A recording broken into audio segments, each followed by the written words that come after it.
In the spring of 1978, a letter arrived at the Baron farm in Poweshiek County, Iowa, that was about to start a war between a 62-year-old farmer and one of the largest railroad companies in America. The letter came from the legal department of the Chicago, Rock Island, and Pacific Railroad. It said the railroad was exercising its right of eminent domain.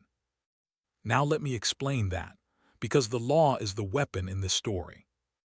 Eminent domain is the government's power to take private property for public use, as long as the owner receives just compensation. Railroads had held this power since the 1830s. If a railroad needed your land, it could take it. You could argue about the price. You couldn't argue about the taking. The Rock Island needed to widen its right-of-way through Willis's property by 80 feet, 40 on each side, to build a passing siding for a new grain terminal 6 miles east. The taking would consume 4.5 acres of Willis's 240 acres. 4.5 acres doesn't sound like much, but those acres included Willis's cattle crossing, the concrete underpass beneath the tracks that connected his north pasture to his south hay meadow. Without it, he'd have to drive his herd 2 miles down a county road every single day. The letter also claimed the northern edge of his hay meadow, 12 acres of his best forage ground. The offer, $12,000. Willis drove to town and hired a lawyer. Phil Carmichael spread the railroad's survey map on his desk and gave Willis the news every farmer facing eminent domain has heard since the railroads were built. They can take it, Willis. The law is on their side. We can argue about compensation. 12,000 is probably low, but we can't stop the taking. Eminent domain is eminent domain. Willis sat in that office for a long time. Then he drove home. That evening at the kitchen table, he told Lorraine everything. She listened without interrupting. Then she said something that wasn't a suggestion or a question.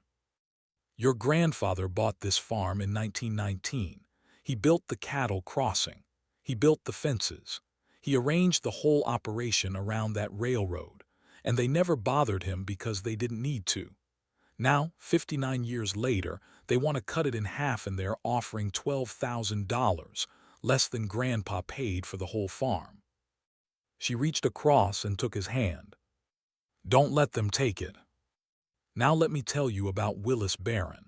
His grandfather August had built that cattle crossing in 1922, tested 3 locations before pouring the concrete. The spot he chose sat on a gravel bed that drained naturally. He didn't pick it by accident. Willis had walked cattle through that crossing since he was 10 years old, approximately 18,000 times over 52 years. The path beneath it was worn smooth by generations of hooves. The railroad wanted to fill that path with gravel and steel. Willis was not going to let that happen. At 6 o'clock the next morning, Willis drove his 1953 Farmall Super M out of the barn, down the lane, across the hay meadow, and onto the Chicago Rock Island and Pacific Railroad tracks. He positioned it carefully, front wheels on the north rail, rear wheels straddling the south, the tractor perpendicular to the track, completely blocking passage. He shut off the engine, climbed down, sat on the rail beside the tractor facing east, the direction the trains came from, and waited. The morning freight arrived at 7:42, 67 cars of grain from Des Moines to the Mississippi. The engineer saw the tractor from a mile out, thought it was an accident, started braking. As he got closer, he realized the tractor wasn't stalled. It was parked. The train stopped 200 yards away. The engineer blew the horn. Willis didn't move. 3 long blasts, the emergency signal. Willis looked at the locomotive the way a man looks at a thunderstorm, with respect but without fear.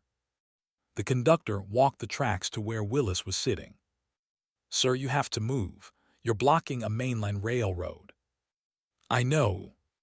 This is a federal offense. I expect it is. Are you going to move it? I am not. Within an hour, The railroad's young lawyer Kevin Doherty arrived from Des Moines, shoes clean, briefcase in hand, citing Title 18 of the United States Code. He stood on the tracks and informed Willis that he was committing a federal crime and must remove his vehicle immediately. Willis looked at the young lawyer, clean suit, polished shoes already getting muddy from the walk along the tracks, a face that had never been sunburned because it had never spent a full day outside. "Son, I've been sitting on this rail since 6 this morning. I've been farming this land since 1940. I've been looking at these tracks since 1916, which is the year I was born. You've been looking at them for about 20 minutes. He pointed at the stopped train. "That train is sitting on a 60-foot right-of-way the railroad has owned since 1863. I've never objected, but your letter says you want 80 more feet, 40 on each side. That's my hay meadow. That's my cattle crossing. That's my livelihood." He looked at Kevin directly. "Until someone explains to me why a railroad that has had 60 feet for 115 years suddenly needs 140. This tractor is staying right here." Kevin Doherty called the sheriff. Poweshiek County Sheriff Bob Trueblood had grown up on a farm 3 miles from Willis's place. He arrived, looked at the tractor, looked at Willis, looked at Kevin Doherty. "Willis, you're blocking a railroad." "That's what they tell me. I'm supposed to arrest you." Bob looked at the stopped train, the engineer reading a magazine in his cab, the conductor leaning against a fence post. Then he took off his hat, scratched his head, and said, "I'm going to get some coffee.